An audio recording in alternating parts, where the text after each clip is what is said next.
how do you use data to inform your center strategy for the week? Looks like we start with Melanie. All right, so I'm sure like we all do, I check the pulse frequently. I like to look at the center statistics to get an overall picture of the big picture. Where's our progress from day to day? This is something I'm doing every day. I really like those sorting features where I can sort by last student login or last staff contact. That's a quick way I can filter through and zone in on a quick conversation I might need to have. To say, hey, what's going on with the student? Do you need to reach out to them? So those are the little day-to-day things. Wednesday afternoon or Thursday morning is more when I look at that bigger picture to set the tone. I look at what happened last week, where are we going this week? I look at the dashboard, I look at the tiers, and something I do with my staff, and we do our weekly meetings, but the one-on-one, I do one-on-one caseload reviews. So we might talk in the morning, every morning, we're going to talk about a few challenges with students and share that and share our experiences.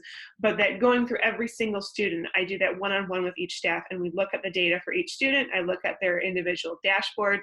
So it doesn't feel as much like they're being compared to each other, and it can feel more like a tool to help them.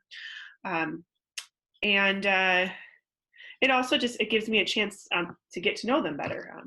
We talked about the last question, getting to know their strengths and all of that. When you're one-on-one, sometimes people feel a little more comfortable. It also gives me a better chance to coach and not give out that group medicine.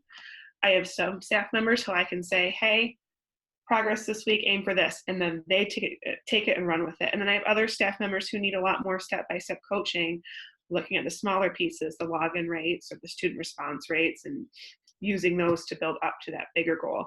So having the weekly one-on-one has been really successful for me.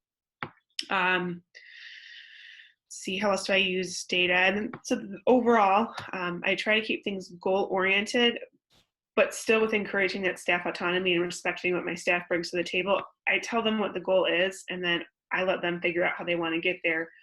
Some might need more help with that than others, but that's data here. Outstanding, Melanie. Thank you. All right, Danielle, you're up. Monday, and I like to have mine on Monday because I feel like it's just like a good start, first day of the week.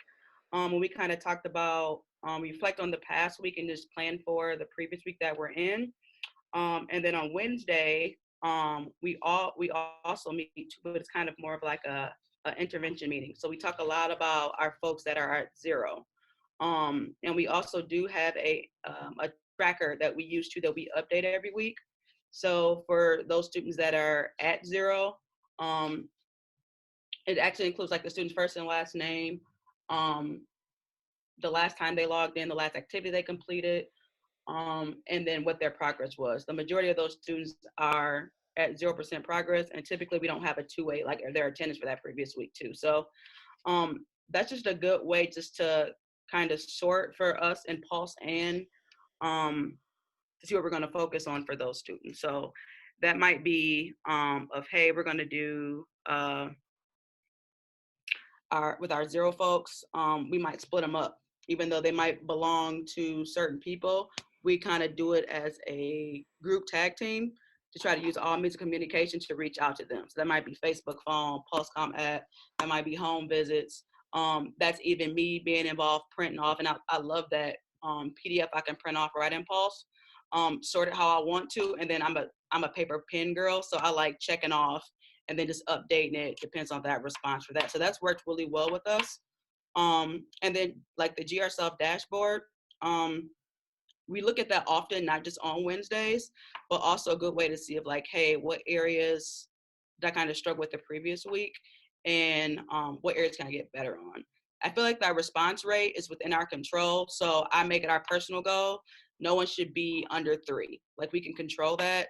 You should be reaching out and speaking with your students and looking for that response back. Even though we have center goals, I like to make my own personal goals.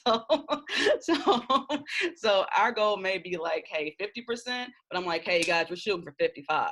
And the cool thing is that everybody's on that page and everybody wants to shoot and want everyone else to succeed. So I think that's all for me. Awesome, Danielle. Thanks so much for sharing. All right, Kelly, you are up. Every morning, we do look at the pulse. We have like a 5-minute meeting every morning, and we decide what we're going to focus on for the day. We might look at the attendance and say, oh my gosh, we still have 15 kids that we have to get attendance for. Or we might look at the logins and say, oh gosh, there's several students that don't have any logins for the week, or their progress, depending on where we're at during the week. And then we do have our meeting every Wednesday or Thursday, depending on how crazy things are here. And we'll get together and we'll also do those one-on-one meetings where we talk about every single student that's on anybody's caseload, and we figure out how we're going to strategize and basically figure out what we can do with that student, whether it's a home visit or calling their parents or getting them in here. So basically we look at their logins, the progress, the attendance, the class completed is another one. At this time of the year, we should have students that are finished with, 4 or 5 classes. And if they've only got one, there's an issue there. There's something wrong. We got to find out why. So we use the data, pretty much the logins, progress, attendance, and classes completed. Okay, thanks, Kelly. I think last but not least again here, Amber. Yeah, nothing different really. I mean, we're looking at the pulse data, we're looking at the teacher dashboard spreadsheet data, whatever it takes. We have our regular meetings. We kind of talk about as a group data in some sense every day, depending on our center goal or our staff specific goal, depending on what that is. We'll have both of those. Which sounds like the other groups are as well. So nothing innovative over here, just watching the data constantly. I think that's the key. But how about that competitive spirit?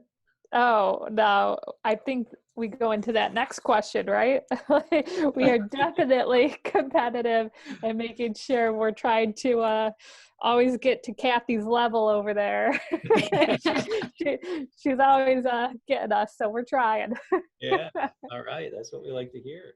I love it. I love that competitiveness, that healthy competitiveness. Right.